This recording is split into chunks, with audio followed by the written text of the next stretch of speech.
हरिदास जी का चरित्र इतना विस्तृत है, सारा तो मैं आपको नहीं सुना पाऊंगा, लेकिन उन्होंने बिहारी जी को किस प्रकार से प्रकट किया ये जरूर बताऊंगा।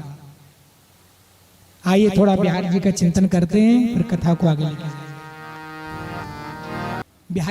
बिहारी जी कैसे प्रत्यक्ष हुए, है ना? देखो, बिहारी जी के नाम की वर्षा होती जल वर्षा होने लग गई, है ना?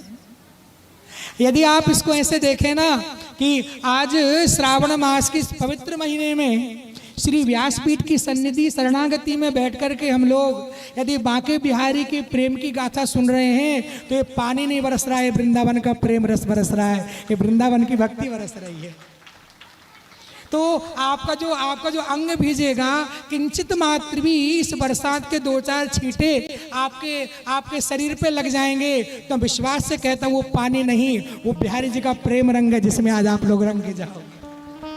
कुछ नहीं है, वो प्रेम का रंग है ना? तो जिसे जुड़ के जगत से जुदा हो गया, मेरे बांके बिहारी मैं तेरा हो गया। बड़ा सुंदरतम दृश्य है। आज श्री स्वामी जी महाराज, स्वामी श्री हरिदास जी महाराज, बड़े ध्यान से सुनना, बड़ा सुंदर चरित्र है। श्रीमान मन निधि वन में विराजमान है, और श्री श्यामा श्याम के हमारे बिहारी जी के बड़े आनंद है भाई, है ना? हमारे बिहारी जी अच्छे को टोपी पहना देते हैं, हम किसके लिए? ऐसी कथाएं हैं बिहारी जी की कि जितने टेढ़े वो हैं ना, उससे ज्यादा टेढ़े उनके चरित्र हैं। एक एक कथा सुनाऊं तो पूरा सावन का महीना बीत जाएगा, कथा पूरी नहीं होगी।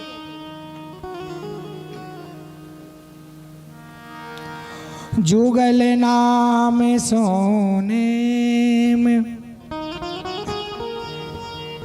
जपत नित कुंज बिहारी, अवलोकत रह केली सखी सुख के अधिकारी। एक दिन निकुंज में, मक्सर का महीना था, मक्सर के महीने में, मक्सर के अगहन का महीना था,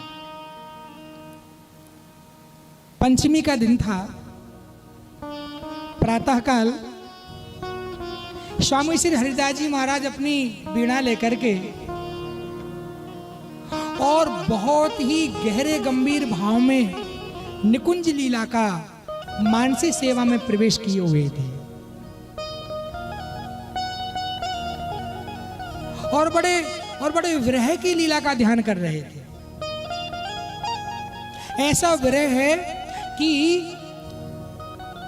प्रियतम को एक क्षण देखने के लिए, प्रियतम की एक बाकी झांकी को देखने के लिए प्रेयसी बड़ी बेताब है। प्रेयसी बहुत ज्यादा व्याकुल, अत्यंत व्याकुल है। शास्त्र में कहा गया है भगवान के लिए कितना आतुर होना पड़ता है कि कामा तरो तरो कामा। एक काम वासना से युक्त स्त्री और एक काम वासना से युक्त जो पुरुष एक दूसरे के लिए जो बेकरार होते हैं, उससे करोड़ों करोड़ों करोड़ों गुनी बेताबी जब तक आपके हृदय में नहीं आएगी, तब तक बिहारी जी के दर्शन नहीं होंगे। बड़े विरह का भाव था, बहुत विरह के भाव में थे।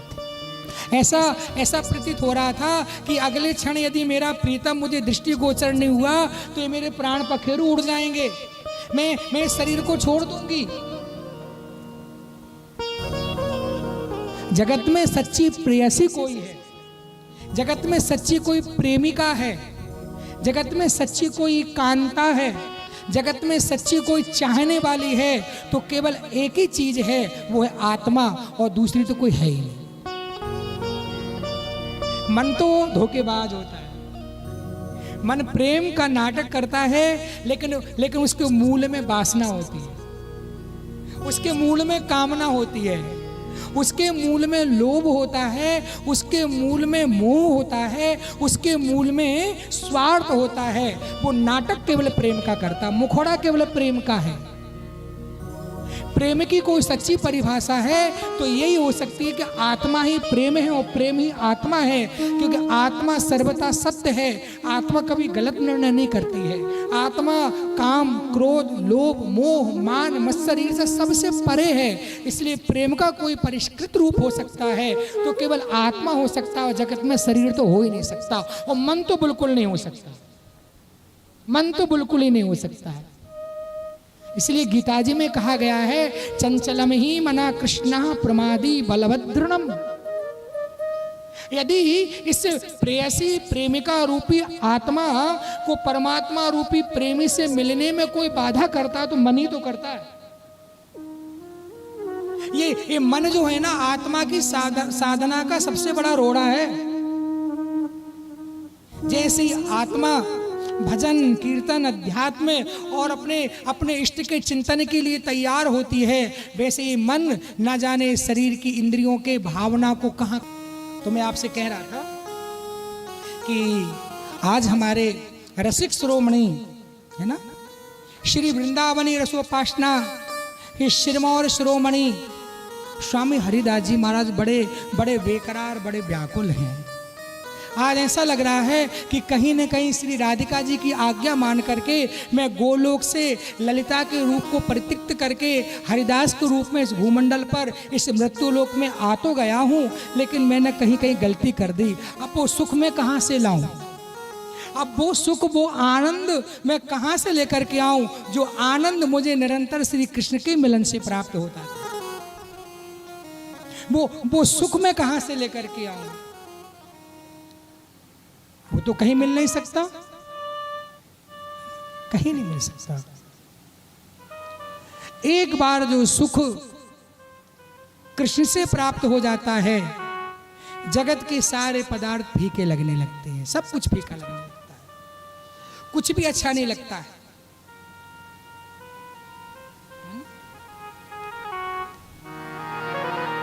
और जब लगन लगती है ना, तो सबसे पहले लोग जानते हो किस चीज का त्याग करते हैं? बताइए, आप लोग जानते हैं, शायद समझते नहीं होंगे, तो मैं समझाने का प्रयास करता हूं। जब कोई आदमी किसी से लगन लगा लेता है ना, तो सबसे पहले किसी चीज को छोड़ता है तो लाज को छोड़ता है, लाज का परित्याग कर देता है। दुनिया कुछ कहे, कहने दो, अब तो ठीक है ना। कहते हैं राजी दो जना और झक मारे 100 जना। लाज का परित्याग कर देते हैं ना। ऐसे ही ठाकुर जी से प्रेम करने के लिए बहुत सारी मर्यादाओं को तोड़ना पड़ता है, बहुत सारी सीमाओं को उल्लंघन करना पड़ता है। जे दीर्घ लगे नंद नंदन सो औरन सो फिर काज कहाँ है। तो स्वामी श्री हरिदास जी महाराज श्री निधिवन है ना, निधिवन में विराजमान होकर के वो श्री बिहारी जी के लिए बड़े आतुर हैं। यद्यपि शास्त्रों में भगवान को बुलाने के बहुत सारे मंत्र हैं। बड़ी सुंदर बात कह रहा हूं, बड़े ध्यान से सुनना। ये भक्तमाला का सूत्र है, कहीं नहीं मिलेगा। यद्यपि भगवान को आवाहित करने के बहुत सारे मंत्र हैं, वेदों में, पुराणों में, श्रुति स्मृति संहिता में, निरुक्त में, छंद में, तंत्र में और मंत्र में बहुत सारे मंत्र मिल जाएंगे। लेकिन भक्ति का अपना एक अलग ही शास्त्र होता है, प्रेम का अपना एक अलग ही वेद होता है, प्रेम की अपनी एक अलग ही रामायण होती है। जिस रामायण को केवल वही पढ़ सकता है जो सच्चा प्रेमी है, और कोई नहीं पढ़ सकता है, कोई नहीं पढ़ सकता है। वो कहते हैं ना, कहीं ना कहीं हमारा रिश्ता है, तभी तो हम उनके लिए इतने बेताब और बेकरार होते हैं। स्वामी जी बड़े, आज उनको ऐसा लग रहा है कि मैंने शायद गलती कर दी कलिकाल में अवतार लेकर के, बड़ी तीव्रता। तो मैं आपसे निवेदन कर रहा था, मैं आपसे कह रहा था कि बहुत सारे मंत्र हैं भगवान को आवाहन करने के, सुबह पूजा होती ना, पार्थिव पूजा है ना, तो आवाहन करते हैं कि ठाकुर जी जो हमने मिट्टी का जो शिवलिंग को आकार दिया, आप इसमें आकर के विराजमान हो। कुछ ऐसी व्यवस्था है यहाँ पे कि 7 दिन यहाँ शिवलिंग बनने हैं। तो जिस दिन प्रारंभ था तो मन में मेरे विचार आया ऐसे ही कि 7 दिन हैं और 12 ज्योतिर्लिंग हैं और एक पशुपतिनाथ अमरनाथ मिलाकर के कितने हो गए? 14। तो मैंने हमारे आचार्य जी से निवेदन किया कि आप ऐसा किया करें कि इन शिवलिंगों में एक दिन में 2 ज्योतिर्लिंगों का आवाहन किया करो, क्योंकि शिव महापुराण की कथा का स्मरण आया कि वहां पर नंदी भगवान ने, नंदिकेश्वर भगवान ने शनिकादिकों को पार्थिव पूजा का महत्व बताया। कृते रत्नमयम लिंगम त्रेताया एम संभवम द्वापरे पारदौ श्रेष्ठः कलियुगे पार्थितौ तथा। कि हे शनिकादिकों, जो फल सतयुग में रत्न के शिवलिंगों के अभिषेक का था, जो फल त्रेता में सोने के शिवलिंगों के अभिषेक का था, जो फल द्वापर में पारे के शिवलिंगों का था, वही सेम फल कलयुग में काली मिट्टी के शिवलिंग बनाने से व्यक्ति को प्राप्त होता है। अच्छा, एक सुविधा और है। कलिकाल का प्राणी इतना उलझा हुआ है मकान दुकान घर के चक्कर में, और जब कहीं घूमने की, कहीं जाने का समय आता है तो बीमारियां जकड़ लेती हैं। आजकल समय के पहले लोग बूढ़े हो रहे हैं, समय के पहले लोग बीमारियों से ग्रस्त हो रहे हैं। तो कितनी सुंदर व्यवस्था। अनुग्राह भक्तानाम सुपुण्यम व्यतनोदयशः कलौ जनिष्यमाणानाम सुपुण्यम व्यतनोदयशः। नंदी भगवान शिव पुराण में कहते हैं कि कलयुग के प्राणियों पर अनुग्रह करने के लिए भगवान ने एक कलयुग के प्राणियों को वरदान दिया कि काली मिट्टी का शिवलिंग बना करके अपने घर में, अपने नगर में जो व्यक्ति जिस ज्योतिर्लिंग का आवाहन करके मेरी पूजा करेगा, उसको उसी ज्योतिर्लिंग की सेवा अभिषेक करने का फल घर बैठे प्राप्त हो जाएगा। किसी ज्योतिर्लिंग में जाने की आवश्यकता नहीं है, सब कुछ यहीं प्राप्त हो जाएगा। तो बहुत से मंत्र हैं, लेकिन मैं आपसे निवेदन कर रहा था, प्रेम लक्षणा भक्ति का अपना एक अलग ही वेद है। इसको कहते हैं 5वां वेद। प्रेमी की अपनी एक अलग ही भागवत होती है, उसको कहते हैं दूसरी भागवत। प्रेमी की अपनी एक अलग ही रामायण होती है, जिसको कहते हैं दूसरी रामायण। इसको या तो परमात्मा पढ़ सकता है या प्रेमी ही पढ़ सकता है। उस प्रेमी की रामायण, उस प्रेम की भागवत और उस प्रेम के वेद का जो अर्थ है वो तो या प्रेमी ही लगा सकता है, या प्रेमी का परिष्कृत रूप, प्रेमी का प्रेयश, प्रेमी का जो साध्य है वो परमात्मा ही लगा सकता है, दूसरा नहीं लगा सकता। क्योंकि वो प्रेमी और परमात्मा की भाषा को कौन पकड़ेगा? कोई पकड़ सकता है क्या? कोई नहीं पकड़ सकता है। भाव सब कुछ कहते हैं लेकिन शब्द कुछ नहीं होता है। आंखें सब कुछ बयां करती हैं लेकिन बोलती कुछ नहीं है, बोलती कुछ नहीं है। सब कुछ कहती हैं, सब कुछ समझती हैं। कहते हैं जो दिल चाहता है ना वो आंख में आकर के उतर आता है। दिल में यदि दुख है तो आंसू के रूप में बहेगा, दिल में यदि प्रेम है तो भी ठंडे आंसू के रूप में बहेगा। दिल की भावनाएं आंखें हमेशा बयां करती हैं। तो स्वामी जी महाराज ने, स्वामी हरिदास जी महाराज ने भगवान को प्राप्त करने के लिए कोई मंत्र नहीं पढ़ा, कोई वेद नहीं पढ़ा। आपको मैं सत्य सत्य बतलाता हूँ, ये व्यासपीठ का वचन है। आप लोग इस बात को अच्छी तरीके से समझ लीजिए। ये भक्तमाल का सबसे गहरा सूत्र है कि किसी भी मंत्र से भगवान प्रसन्न जल्दी नहीं होते हैं। एक मंत्र होता है, वो मंत्र है हमारी आत्मा की ललक, हमारी आत्मा की तितिक्षा, हमारी आत्मा की जिज्ञासा, हमारी आत्मा का विरह, हमारी आत्मा की बेताबी, हमारी आत्मा का बेकरार होना कि अब तो मैं मिलना ही चाहता हूँ, यदि वो नहीं मिलेंगे तो मैं फिर मरना चाहता हूँ, या तो मिले या मरूं, इसके अलावा दूसरा कोई रास्ता ना रहे। आज हमारे स्वामी हरिदास जी महाराज श्री निधि वन में विराजमान होकर के इतने इतने विरह के उस सागर में डूबे चले जा रहे हैं, डूबे चले जा रहे हैं। आज या तो इस विरह के सागर में डूब करके मर जाऊंगा या उस प्रीतम को प्राप्त करके छोड़ूंगा, दूसरा कोई मार्ग नहीं है मेरे पास में। विरह की उस अग्नि में बिल्कुल जले जा रहे हैं, जले जा रहे हैं, जले जा रहे हैं। प्रिया जी ने श्याम सुंदर से कहा, श्याम सुंदर सुनो, क्या तुम गोलोक में लेकर के वेणु लेकर के बैठे हुए हो? देखो हमारे स्वामी जी, हमारे परम रसिक संत श्री हरिदास जी अपने प्राणों को नाभि से हृदय और हृदय से मस्तिष्क के सुषुम्ना नाड़ी और सुषुम्ना नाड़ी से उतार करके कंठ में ले आए हैं। अब थोड़ी देर में कंठ से बाहर निकाल देंगे इसको और तुम्हारा प्रेम कलंकित हो जाएगा। क्या कहेगा जगत कि जिसके प्रेम में एक प्रेमी ने, इसकी सच्ची भक्ति में एक भक्त ने अपने प्राणों का परित्याग कर दिया, लेकिन वो निर्दयी आया नहीं। वो पाषाण हृदय जो अपने आप को दया निधान दयानिधि कहता है, उसका दिल पसीजा नहीं, उसका दिल द्रवित नहीं हुआ। क्या कहेंगे लोग? कोई प्रेम करेगा फिर आपसे? कोई नहीं करेगा। स्वामी जी महाराज की विरह इतना सुंदर है। ऐसे ही देखत रहो तो मैं जन्म सुफल करी मानो, प्यारे ही भामती को प्रीतम जुगल किशोर ही जानो। छिन नाटरो पल हो ना न्यारे, रहो एक ही तानो।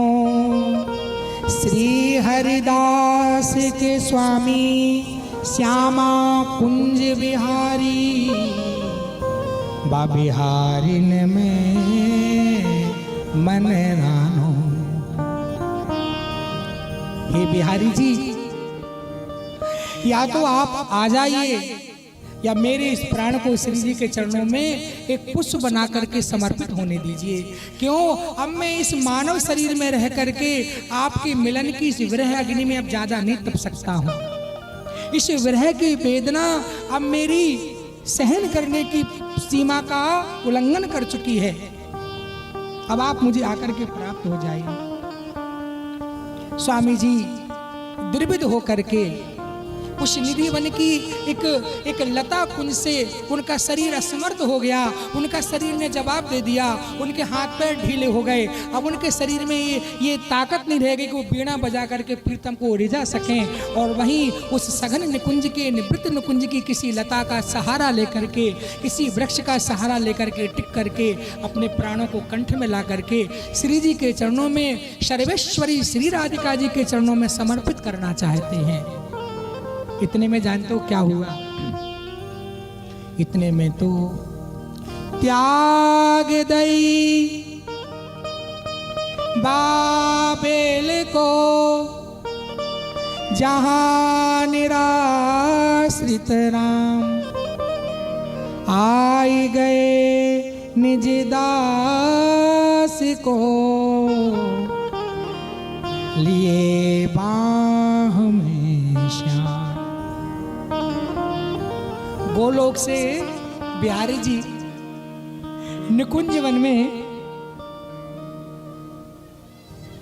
श्री जी से रहा नहीं गया और श्री जी नंगे पैर छम छम छम छम करती हुई और दौड़ करके प्रिया जी आकर के श्री स्वामी हरिदास जी महाराज के बाएं गोदी में आकर के विराजमान हो जाते हैं। अब प्रिया जी जहां जाएंगे तो पीछे पीछे श्याम तो जाएंगे, है ना? भगवान से पूछा कहाँ जाते हो? कि जहां हमारी श्री जी जाती है। हमारा कोई ना खाने का मेनू, ना कहीं हमारा कोई पता नहीं है। जो श्री जी खाती उसी में से बच जाता है, हम खा लेते हैं। हमारा लीला करने का कोई भी मेनू नहीं है, हमारा लीला करने का कोई चार्ट नहीं है। जिस दिन श्री जी बरसाने की ऊंची अटारी पर खड़े है के और अपनी बंसी में सुर भर के जिस वन को संकेत कर देवे, हम वही वन में जाकर के खड़े है जावे और प्रिया जी से पूछे, वो कहो प्रिया जी का करनो है, तो जो लीला को प्रिया जी आज्ञा करें वह लीला को हम करवो लग जाए। हमारा जीवन इतना ही है। श्री कृष्ण कहते हैं मेरा जीवन केवल एक इच्छा और एक चरणों में आश्रित है, वो है श्री राधिका जी। जो श्री जी चाहती हैं वही मेरे जीवन की चाह है, और जो श्री जी करती हैं वही मेरे जीवन का करने का उद्देश्य है, मेरा निजी कोई उद्देश्य नहीं है। ये भक्ति का सूत्र है। इसलिए स्वामी जी प्रकट हुए, छम छम करती श्री जी आ गई। श्री जी स्वामी हरिदास जी महाराज की गोद में प्रकट हो गए। बड़ा सुंदर समय था, अगहन का महीना, शुक्ल पक्ष की पंचमी है ना, और एक बड़ी सुंदर बेला में श्री जी निधि वन में स्वामी हरिदास जी महाराज की गोद में आकर के विराजमान हो जाती हैं। बोले बाके बिहारी लाल की, बिहारी लाल बिहारी, बोलिए नंद नंदन भगवान। श्री जी की छवि को देखा, श्री जी के पीछे पीछे लाल जी भी आ गए। लाल जी की छवि को देखा,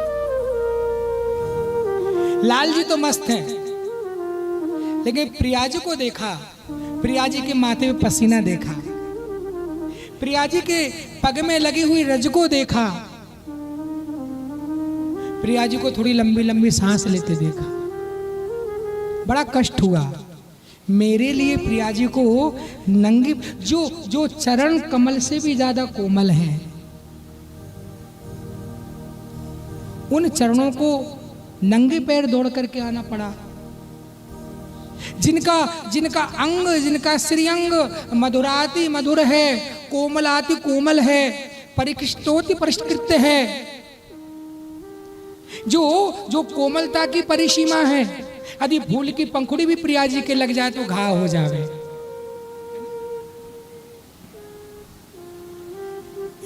ऐसी श्री जी को मेरे लिए उस परम सुख निकुंज को त्याग करके और यहां मेरे लिए रज में आना पड़ गया।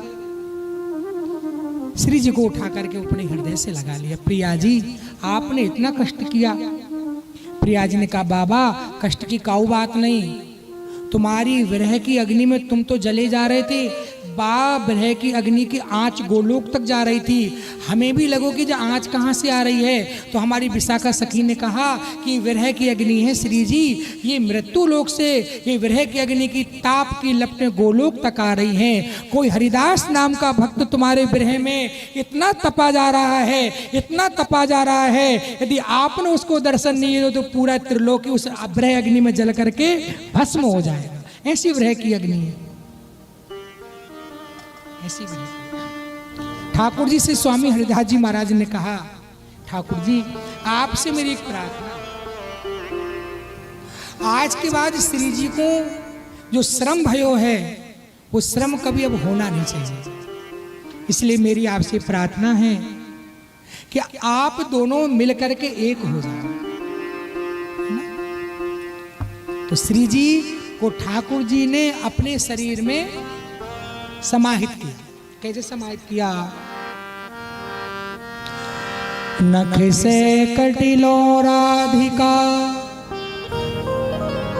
कटि से सिखिलो श्याम, दोनों मिले कई भय, श्री बाके बिहारी लाल।